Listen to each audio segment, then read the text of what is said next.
Most authors spend years bringing their first novel into the world. What happens when you do it in just 9 months?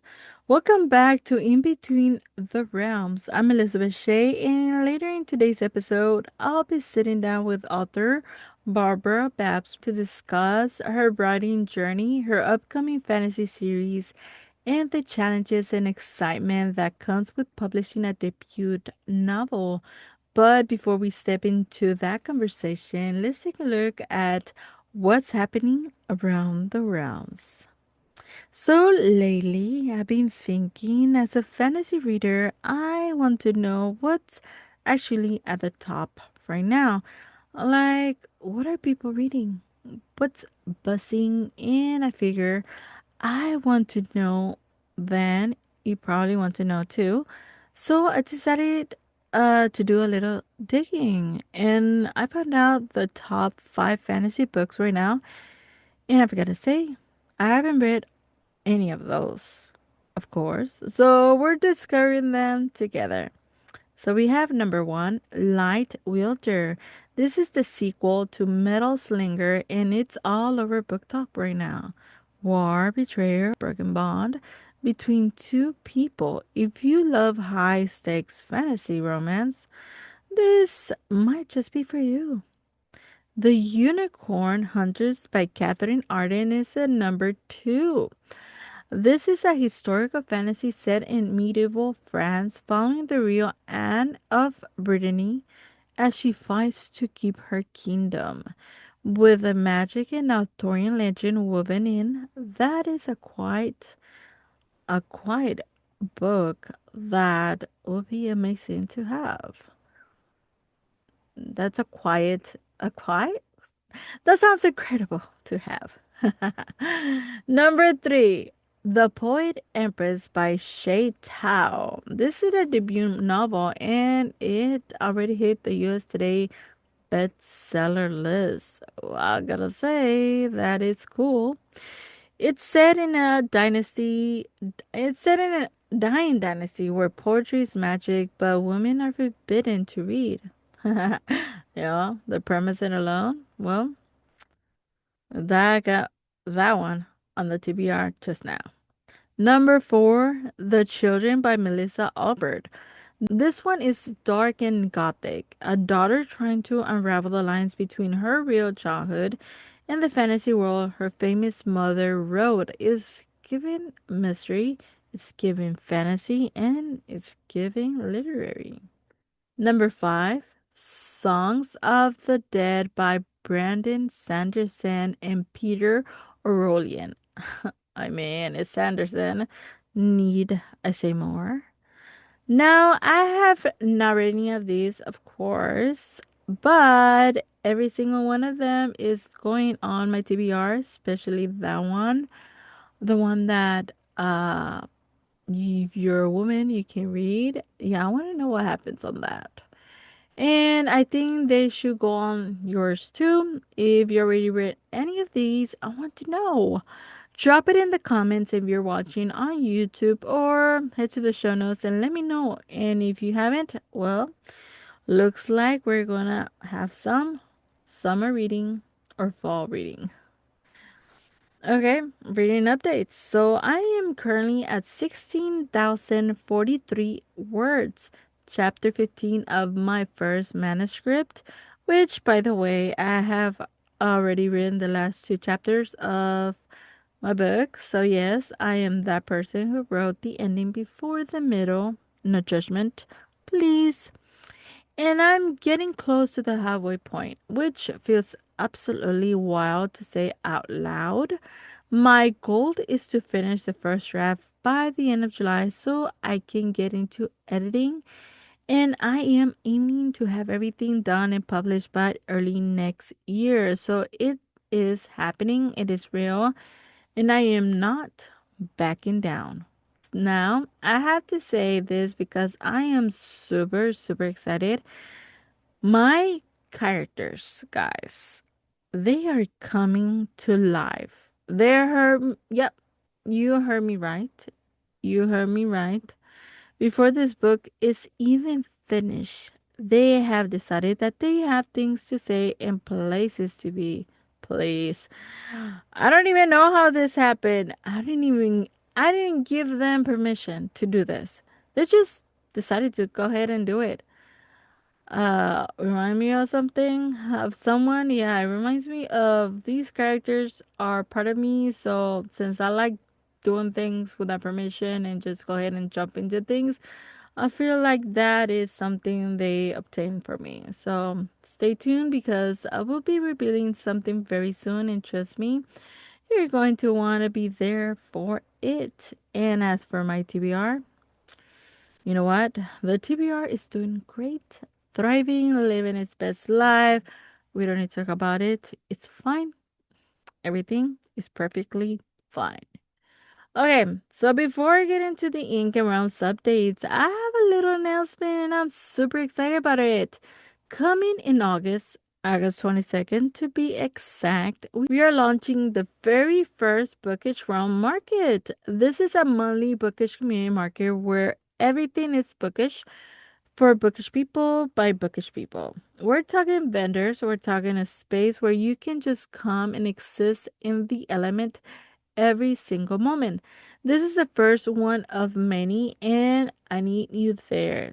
You can find us on all social media by searching Bookish Realms Market, and I will also drop all the links into the show notes and in the description if you're watching on YouTube. You can find us on all social media by searching Bookish Realms Market, and I will also drop all the links in the show notes and in the description if you're watching on YouTube. Stay tuned because more details are coming very, very soon. Okay, Ingham Realms, we are officially 89 days from the event, and I need y'all to hear me right now. VIP tickets are running out. General attendance tickets are also going fast. This event is happening September 19 in Houston, and you do not want to be on the outside looking in. So do not wait. Do not sleep on it. Grab your tickets. The link is in the show notes and in the description because trust me, you don't want to miss this. Be there or be square. And in this community, we don't do square, we do fantasy. And before we jump in today's interview with Babs Running and her debut novel Finding Wildfire, I want to share a quick author's tip. You know how when you finish your manuscript and you're ready to do your final edits, some authors will actually go into Amazon, print out an author copy of their book, and physically hold it in their hands before it's even officially published. Like it becomes the real tangible thing, not sellable, just for you. And they edit that way, pen in hand, flipping through actual pages. And I just think that is one of the coolest thing I have ever heard. So that is now officially on my plan. Once I get through my first few rounds of editing, I'm going to print out my author copy, let it sit for a couple weeks while I take a breather. And then when it arrives, I'm actually going to go through it with fresh eyes and edit all over that thing. And yes, it will have a placeholder cover in it. I am absolutely not revealing the real cover yet. But when it is time, maybe about a month before launch, I will show you the official cover and it is going to be a whole moment. So if you are a writer and you have not done this yet, seriously, consider it. There is something about holding your own words in books form that just hits different. And with that, it is time to step into today's conversation. I'm excited to welcome today's guest, author Barbara Babs. Babs is preparing to release her newest fantasy series, and today we're going behind the scene of her writing journey, the inspiration behind her stories, the worlds she created, and what readers can look forward to in the adventures ahead. Whether you're a reader, a writer, or someone who simply loves getting lost in good story, I think you're going to enjoy this conversation. So, Babs, welcome to In Between Worlds. I am so happy to have you here today. How are you? Thank you very much. I'm really excited. I'm at that really busy and terrifying, worrying but fun and hopeful moment just before launch. So the world of Finding Wildfire is out there in the hands of ARC readers. They're looking at it, they're giving feedback, which is really, really exciting. I haven't hit sales or no sales yet because that hasn't happened. So everything is possible right at this moment. So I'm definitely Oh, that's so in a good exciting. place right now. That is super exciting. As a person myself, that I'm a new writer as well, I bet to get to that point is very exciting. And so for the listeners who haven't met you yet, tell us a little bit about yourself and what you write. So um I'm a Gen Xer, so I'm in my 50s now, and I have recently started writing. I've been reading since I was 3. I've been reading my entire life, quite an eclectic mix. I like thrillers, murders, fantasy, sci-fi, historical, and very recently I got into romance. So Mhm. by very recently, I mean in the last 6 months. So very, very recently. But I enjoy it all. And when I was made redundant from work, I had time on my hands and I was able to do stuff that I never thought I'd be able to do, or I would have time to do stuff. The kids are now grown, they're old enough for me to be able to just leave them alone and they can get on with their lives. So I filled that gap by creating a whole new world, or indeed a couple of whole new worlds. So I created pantheons of gods and worlds and things that aren't necessarily touched on in the first book, but absolutely will be in following following novels. So it's the world of Ascendia, which is a medieval set land in terms of time frame, and Mhm. it has magic, it has mythical creatures, spirit guides, and it's all about the first story is all about the unlocking of knowledge and escaping a cage that somebody didn't know that they were in because it was what they were born to. And they just Mhm. accepted everything that they were told. So when they're finally given some freedom to look at the world with their own eyes and make their own judgments, their own choices, their own decisions, rather than just doing what they're told the entire time, they suddenly start to see life slightly differently. Hmm. Very interesting. What kind of romance on novels did you get into? Like which ones are the ones that you read that really Um, got you into? so I've read some cozy romances, Mhm. some small town ones. I did really enjoy there's I think there's about six Oh. different books all set around the gingerbread house, the pancake Oh, house. okay. Yeah, it's a whole Okay. series of books, and I really, really enjoy those. They're usually I read them within a day. They're nice, light, Oh, bright, really? easy to read, and just leave me feeling happy. I get all the feels, and it's all good. And that's what I really enjoy from a book is getting the feelings. I don't really mind Mhm. what the feelings are as long as it's connecting and making me feel something. That Oh. makes me happy. And does that have in your book like romance in your book, or is it more like what kind of feelings are we gonna feel in your book? It gets onto some quite dark topics. There's a Okay. lot of understanding yourself and how the decisions that you took were not necessarily the right decisions in the long term, but they were what Mhm. you thought were the best decisions in the moment. Yeah. So there's a lot of trying to come to terms with some quite traumatic things that have happened to people in the past. We do have there are some moments of romance, but there's don't get carried away thinking this is a romantasy. It isn't, but there may be more romantic aspects in future books because that's Oh, where this is okay. leading. But healing needs to happen before romance can take place. So Oh, okay. there's a lot of Yeah. overcoming trauma before you'll be able to actually have a healthy relationship going forward. And this character, is it what age range are we talking about? So I have we have a variety of ages. Officially, this is a young adult book because the two main characters that we look at are 17 and 14.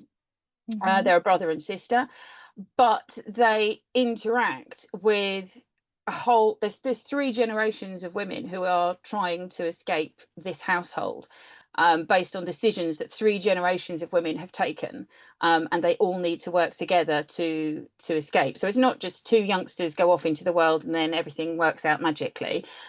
literally you have 80-year-olds working with 60-year-olds, working with 40-year-olds, working with 20-year-olds. So you've got different perspectives depending upon the different stage that everybody's in their life, and they're all trying to recover from past decisions that were poor, to say the least, for some of them. Hmm. Okay. And where does it set up? Like what kind of like is it a medieval? Is it like modern? Yeah, Where it's medieval, and you start out in a village because they've been essentially trapped in the manor house. They oh. are the family, the clan that looks after the village. They control the village, but they're essentially controlled by the one man that lives in the manor house. He's not the head of the clan. The head of the clan is Maud. She has the magical ability. She has the power in theory, but he is exceptionally manipulative, and he controls everybody and everything, and he's stealing their power. Some of them know he's stealing their power, and they let him get away with it because they think they're protecting other people in the clan, other people in the Hmm. village, and others don't even know what he's doing. And so they have to move away from his control before they can actually do anything for themselves to improve their situation. So they start in a small village, and then they go off and have a bit of an explore in the local area. But it's Okay. not epic across countries and continents. Hmm. But there's still that exploration. Okay, cool. When did you first realize you wanted to tell this story? When I look back at it now, there are so many aspects that have come from my life, even from when I was a small child. So the magic will appear initially as flames through somebody's hair. So flames of color. They normally have just black and white hair, or black or Hmm. white hair. And then as their emotion comes out, as their power comes out, then flames of color will start to go through. So they end up with a galaxy hair or rainbow style hair. And when I Mm. look back as a child, I used to tie yarn into my hair, and I would run around with just wild coloured hair because, in the 70s, you couldn't dye your hair about a billion colours. Wait for punk to Yeah. come along in the 80s and you started getting somewhere. But it certainly wasn't like it is today, where you can Uh-huh. have amazing, amazing rainbow hair or galaxy styled hair. And so I did the best that I could when I was 6 or 7 and just tied the colour in. There was no other way for me to do it. And so that has made its way into the story. And there's just a lot of things that I've done as a child, as a teen, as an adult, that have actually made it into the story. So I think this really is one case where it's a lifetime's bits and pieces that have actually built into the story as it is today. Oh, so it depends on what power they have, they get their hair. Is it that's how it It is? it kind of is. I can't say too much because it will spoil Yeah, some yeah, yeah, I aspects of it. understand. Yeah, We can't do spoilers, sweetie. yeah, But yeah, of course. yeah. So initially, every night, all of the female members of the clan and her younger brother, all of their hair as they sleep, whatever they're feeling in their dreams, you can see their bedroom is. They share one room. They're locked Oh, into one okay. room at night for their own protection by Julian, and their room is just ablaze because every night all you can see is their emotions coming out through the fire in their hair. Oh, wow. That is a very cool, scene. I could just imagine it. I'm like, wow, that is so cool. It's like rainbows in the room. Exactly. That is It's just very cool. color everywhere. Yeah. That is a very unique way to put that in the book. I've never seen that before. But that is very cool, very cool. What makes it your world unique besides the rainbow colors? Everybody has the potential to find their own spirit guide, and the Okay. first incarnation of their spirit guide is a golden orb. So I think, well, I would like to think most people have caught in the corner of their eye a little mote or a little light of some sort, and so I've used that Mhm. as the inspiration for these guides. And the more that you connect with that guide, the more that orb can then manifest. And then if Oh, they okay. decide to actually truly follow through and commit themselves to the magic, and there's different strands of magic. within the world, then they actually get a more physical connection as part of the ritual that they go through to actually commit to that magic.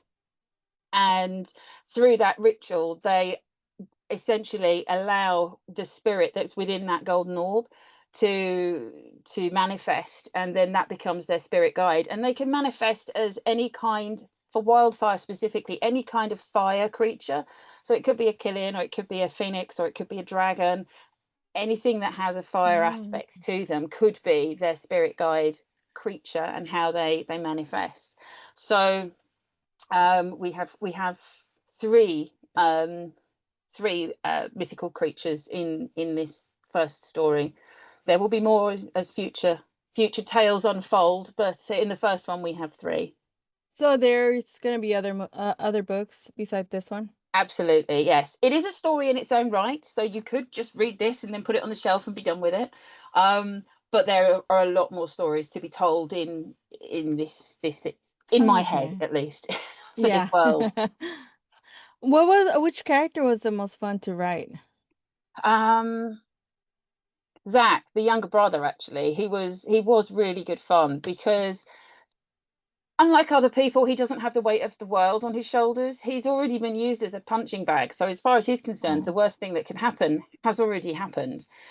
He has to spend his entire life down in the stables. He's always cleaning what's left in the stables, and he's constantly shoveling muck, and so he thinks his life is pretty crummy as it is. So he is really cheeky and snarky and rude, and he just talks back, but he's got a real heart of gold, and he is always hungry. He has a bit of a map that he keeps with him. He found it somewhere, and it does nothing, it means nothing, but he always keeps it because he's always on the lookout for some adventure. And because he's always looking for adventure and a way to escape, he does find it. Oh, and how old is he in this He's story right now? 14. He's 14. 14. Oh, okay. So it reminds me of my son is 14, so I'm like, I just can't imagine, the age and everything. So, that's really, really neat. What was the biggest challenge writing this story? The biggest challenge for me was not with the story, actually. It was within my personal life. My I was really close with my mum, and we both sat down and started working out how this world would work, what the story would look like, how the magic would manifest. And after we'd been working on that for about a month, unfortunately my mum passed. And so I had to take the decision. I was like 10 to 15,000 words in. We'd already mapped everything out. What was I going to do with it? Was I just going to walk away because it was too hard? Or was I going to actually push through and finish it? And it actually turned out to be really cathartic. And I finished the whole thing within about a month and a half, because I just spent all my time at the keyboard and I was crying. As I said, there's lots of emotions. If you read the book, you will see there are lots of emotions. So far, I think everybody that's read the book has actually cried, which as an author, I take as a wonderful thing. Yes. But I apologize. No, it's I okay. apologize. I made you feel a thing. I'm sorry. But yeah, so I poured a lot into the keyboard. It felt like my fingers were flying, the keys were burning, and I just got all this stuff down. There were about 12 edits after I just shoved everything through the keyboard.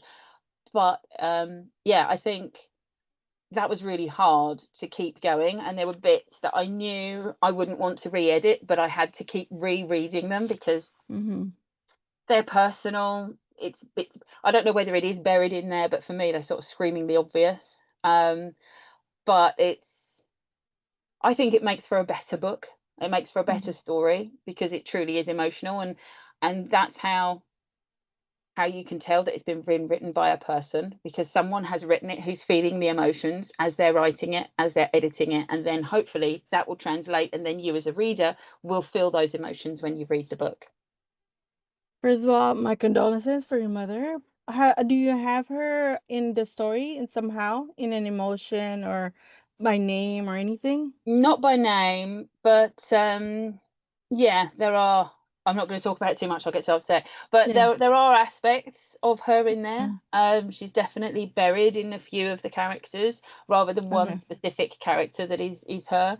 And some of her comments and choices, because there was someone that I was going to do away with, and she's like, no, I don't like that. That's not going to work. And so I didn't. I've kept them, and that's for mum. So I've kept them for mum. Okay. So we shall see what happens with the next story, but she's definitely very present in the way that the story has played out. Okay, that's very neat. I when I'm actually writing my story, and I haven't really finished it, but one of the characters is actually based of my father who also passed away not long ago. And I feel like when having our parents who meant a lot to us and in their story, it lives a long time, as their Hmm. legacy in those Yeah. story. So, yeah, I was just wondering because to see that if you had her in there, and it's wonderful to have her there because you will always remember this is a story because of somebody special in my life was part of it. So that is very, very cool. If you could go back and give your younger self one piece of advice, what would it be? Younger me, I would say stop worrying. People aren't watching you. People aren't judging you. They just don't care. Which sounds really harsh, and you want people to Mm-hmm. care, but frankly, they don't. I used to be paranoid everywhere I went, everywhere I walked, everything I did. I felt that I was being judged, not online, literally everywhere in reality. And people just don't care. They're busy with their own lives, they're busy with their own stuff. So, you will get judged eventually. It happens, but stop living your life as if you are permanently under the Mm-hmm. under scrutiny, because you're just not. So just relax and get on with life and enjoy yourself. How long did it take you to write your book? I started in September, and the first draft I finished the end of October, and I was still line editing last week. So if we're looking from when I first started and I've got one more round of proof edits to do. So it's taken a solid 9 months of reworking and re-editing, which I know is not long in terms of Mm-hmm. the writing world, but I haven't got a job. I enjoy what I do. I can touch type. I read stupidly quickly. It's a 400-page book, and I read it within 2 days and edited at the same time as reading. So Oh, okay. I read fast, and that's not to say that other people should read as quickly as me. They absolutely should not. You read at your own pace. If you want to do 3 pages in a day, do 3 pages in a day. um not I'm not saying that anyone should or shouldn't read at any particular speed. It's just that's for me. I do a lot of things fast, and I multitask. And Mm-hmm. so whilst I was waiting for edits to come through from my actual editor, I was off doing other things. So I was either writing short stories for competitions, or I was plotting out a different series. I was looking at what happens in book 2 and book 3. And then, strangely enough, I now have a book 4 or book 5 in the back of my mind that are screaming for attention. And it's just like, please, please, ideas, calm down. There is time. There's plenty of time for you all. Just, you don't have to all come out at once. I was actually looking through your TikTok and Instagram yesterday because I was wanting to get to know you, and I saw one of the videos that you had a I guess a author's copy. The Oh, one that Amazon gives. How the, did the it feel whenever you got it? well, it's sitting next to me. Do you mean this? Yes, that one. It was so unreal. This is the one that I've edited, so you can see there's just a couple of edits in there as I was going through proofing it, just a few edits. So that was it's very hard to describe when that came through. That isn't the final cover. The final cover is Hmm. actually coming soon. Hopefully this weekend I'll be able to do a reveal, which I'm really, really That excited was about. that is Bex exciting. at Ink Cauldron is doing the artwork for it. Shout out to Bex, because she's amazing. She's absolutely stunning work. So that will be another thing that I'm going to get ridiculously excited about. as I said, that's all I'm feeling at the moment, is just so excited about everything. But when I opened it, I nearly cried. I was so close to crying just opening the book as it came through from Amazon. And it was just, I did a thing. I made this whole book, and it's a real book, and it's the right size, and it matches the other size of the books that are sitting on my shelf. It's like, it's the real deal. It's the real thing. Yeah. You know, the words are wording, and it feels like a book, and it flops like a book. Yes. It's, you know, all those tactile things that mean something to you if you're a reader. And I wanted to write a book that I would want to read. Little Hmm. did I realize I would be reading it this many times in that shorter space of time, but it's still a story that I want to read, even now after having read it about 12 times, cover to cover to cover to cover to cover. Um, and I still enjoy reading it. So I'm really hopeful that that means others will continue to enjoy reading it. And when I saw that, I was like, oh my God, that is so exciting. One day I want to do that. That is Oh, super exciting. even if you do nothing else, get yourself a copy. Get yourself a copy of Oh, your own book, even if you do nothing else. It was, I think, about £4 to actually get it printed, and then whatever the postage was. So for maybe £7 or £8, I've got my own book that I wrote. Even if nothing that else is, happens, I have this. If everything yeah, else that goes is. totally to the wall, I have this, and it means so much more than you realize or than you think. You know, this wasn't my life's driving ambition to write a book. I've always fancied writing a book, but it hasn't been the core thing that's driven me. And yet I still felt that excited when it turned up. That is So, wonderful. I want to get to that feeling. I feel like having something physical is mhm. like it's almost close. It's like you're almost there to Yeah. that moment where you're just like, look at my book, look at what my cover, my new cover is super excited. I'm like super excited for you too. That is super cool. Which character would you absolutely not want to be trapped in a room with of the ones that you wrote? Um, Henry. He's not even the big bad, but he is the house steward, and so he is the sidekick that enables Julian the complete git. Um, and he's just slimy and horrible, and he will drop everybody in it. You know, just because he thinks it's fun. He will just encourage everyone to be the worst version of themselves at all times. He is a vile human being. Oh, wow. Sorry, I know That's them a very so well. and I should. That is wonderful. What's next for you after you finish your, editing and submitting it and, publishing the book? What's Hmm. next for you? So I have, as I said, I've got the world of Ascendia, which is where Finding Wildfire is set. There's also a short story that's set there that's free on my website. I also wrote the birth of the Golden Orbs, which was a short story that's been accepted into another anthology, which is coming out in October. So those three stories are all within the world of Ascendia. So that's sort of happening by itself. I don't have to do a lot for those. But what I'm writing now is a different series, completely different series. This is a sort of murder series. It's Mm. still fantasy, but it's set in an alternate London. Monsters are a thing. So by monsters, I think universal monsters. So we've got Frankenstein's monster, Bride of Frankenstein, Invisible Woman. There is a werewolf in it. We've got a swamp monster, but it's not really a swamp monster, but it's that kind of a creature. Mm-hmm. We've got a whole selection. We of course have a vampire in there as well, and we actually have the actual Dr. Frankenstein, not just the monster. And so this is set in an alternate London, where they are just part and parcel of everyday life. Doesn't mean people accept them, doesn't mean that people think they're fabulous, but these are the monsters that are the most famous, because they were kind of the ones that broke the mold. They're the ones that forged their way through and made Mm-hmm. society accept monsters. So we're past everybody panicking and having pitchforks. Vlad is VLAD the Tea Lad. He's on YouTube. He has TikTok. He runs live streams of all of his tea ceremonies because he's hooked on tea now rather than blood, because blood's just not acceptable socially at the moment. So therefore he's hooked on tea.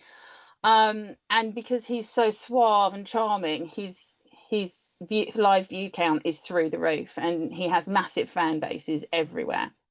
The werewolf character, she is in her late 40s, early 50s. She's going through perimenopause, and her wolf cycle is thrown out all over the place. So she's Oh, blacking out. She doesn't know what she's doing. When she has a hot flash, sometimes it's just a hot flash where it's like, oh my good lord. And sometimes she blacks out and turns it and wolfs out, and that's that. She can't control it anymore. It's not cyclical with the moon anymore.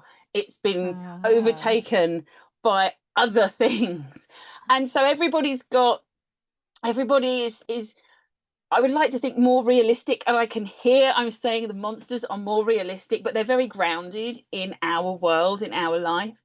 And there is they all are part of a self-help group that's run by Dr. Frankenstein, by Victor Frankenstein. He wants them to be the perfect versions of themselves according to what he thinks. They want to mhm, have their own lives, and just, can we just get on with our own lives, please? And he's trying to control them all because he's a complete control freak. And there have has been a murder. There are some body parts that have been found along the River Thames, and they point to murderous conditions from monsters. And so the detective, who used to be a fanboy of Vlad, now has to go and do the investigating because he's the one that knows most about monsters in the police force. oh wow. That's a very interesting story. I can't wait for you to write it. I'm like, what's next? It's so good. I'm like, when is that one coming out? Next year, 2 years, or what? Oh, I don't know. I mean, I did set myself an insane goal of, would I be able to do anything for Halloween this year? Oh I don't know. wow. I don't know. But we'll see. We'll see how it goes. I mean, I'm a big chunk of the way through writing it. This one is going to be significantly shorter. It's going to be at least 30,000 words shorter than Finding Wildfire, so it won't take anywhere near as long to write. I already know the complete plot. I know who did it, but I'm not going to spill the beans. Of course. Obviously. um so if I can actually get myself organized, then I should be able to do that. I've spoken to my editor about that time frame, and she seems to think that it's potentially possible. So I just need to, crack on. I've given myself until July to get the book finished in terms of the first draft done. Um, and then we can just start going through the edits. I don't have all of the world building to worry about because, Mhm. I know what London is, and I know, we don't have extra magic. We have monsters, but they're not magical monsters. They're just monsters. Mhm. They're stronger, or it's a vampire. Or, we know the rules for all these things. I don't need to invent Yes. the rules. I can talk about specific bits and pieces of them, but I don't need to reinvent it, which is taking a load off of my brain work. Mm. So are they set up in like modern a Yes, world? yes. Okay. So it's in Okay. in current times. So it's just an alternate universe, really, but it's the same Cool. time. So the time frame, actually, I think it starts off and says 6 months ago. Oh, really? So it's kind of like that. It's like 6 months ago this happened. Oh, wow. That's gonna be a very, very neat story as well. I'm Oh, super thank you. excited about it too. So where can listeners find you and support you? Well, I've got a website which is very egotistically called babsrudlin.com. Okay. But I thought I don't want to make it tied to one series when I know that I'm going to be writing two. So Of it's an author course. website. There's a newsletter in there if people want to join the newsletter. I am on Instagram, TikTok, and Threads if people want to connect through those. There are links to all of those from the website. If people would like to follow those links, I can also share you Yeah, of those course. links. Um, and yeah, that's it really. It's quite easy to find me. I'm not hiding. Oh, this was so super fun to talk to you today. I really hope success on your, story, Wildfire, and the future one of the monsters. Do you have a name for that one yet, or no? For Not the yet. monster one. I've got some working titles, but no, nothing that I'm going to be sharing yet. Okay, okay, that's fair. Well, do you have anything else you want to leave the readers with today? Um, I think I just would like people to have fun with my books, fun with my world. I write weekly flash fiction. So Mm-hmm. there's weekly stories that come out on my website. They're all sort of fantastical. Some are current versions of the world, some are completely different worlds, some are set back in Greece, ancient Greece. There's a variety. There's something for everybody. But just have fun. If you're struggling to read, if a novel is too big for you, take a punt with some flash fiction. It's 1,000 words. It'll be done in 5 to 10 minutes. Um, and it might be enough to just get you off the bench if you've been struggling with reading, but reading should be fun. So I think a lot of people I've seen on social media, there's a lot of people getting very stressed about aspects of reading, and I need to read, and I need to read this book in this amount of time, and I need to have read this many books in this month. And just have fun with it. Just relax and enjoy. As far as I'm concerned, reading should be bringing joy to people. So try to just ease up a bit if you're putting too much pressure on yourself about what you have to read. It shouldn't be have to read. The only book Mm-hmm. I ever hated reading was one that I had to read for my A levels, for my English A levels. And I literally I hated the book. It was Gormenghast, and I'm sure if I read it now I would probably enjoy it, but because I had to read it and had no choice in the matter, um, Mm-hmm. I literally locked myself in the bathroom and sat in the bath until I finished the book. And I Oh wow. refused to get out. I wouldn't go anywhere or do anything until I'd read the flaming book, because it was the only way to keep me Yeah. reading the book. And that was miserable. And I absolutely hated it. And I don't want people to be feeling miserable when they're reading. So everyone should just give themselves a break and enjoy their reading. I actually like to give authors also, like new authors or authors in general, some sort of a tip. What kind of tip would you give, new authors or aspiring authors? Um, don't get suckered in by all of the people that slide into your DMs, start off saying hello, and then they suddenly, what's your book about? When's your book out? What's it? Why? How? What? Where? And start really grilling. Not having an interested human conversation, but really start grilling, because that takes up so much energy and it's exhausting. And they're not actually interacting with you as a human to a human. I suspect they're probably bots, and they're just trying to sell you something or steal an idea. And Mm-hmm. that's how it feels. It feels icky. So unless it's a person who has interacted with me on posts, or I've met them in person somewhere, or we've been introduced by somebody, just going in there and saying, I've seen your book, it's a good book, I like your book, when will it be available? It must be available Mm-hmm. now. And it's like so robotic and horrible. um and I think that gets, you want to believe that somebody wants to talk to you when you first start out as an author, and so you give everybody the benefit of the doubt. But 99% of these types of contacts are just trying to say, send me your copy now, but pay me Mm-hmm. to do this service that you don't need now. I started writing and posting and sharing that I was writing, and I had, I don't know, 15,000 words done, and someone was saying, I will do your cover art for you. I will pull your Mm-hmm. blurb for you. I will do this for you. I will create a cinematic reel for you. All you've got to do is buy this, this, and this. And it was just like, no, just stop now. You're just milking me Mm-hmm. for cash. Leave me alone. I haven't even got a full book. I don't know where the plot's going. How can I possibly tell you how to create a cover for my book? This is Yes. Yeah. ridiculous.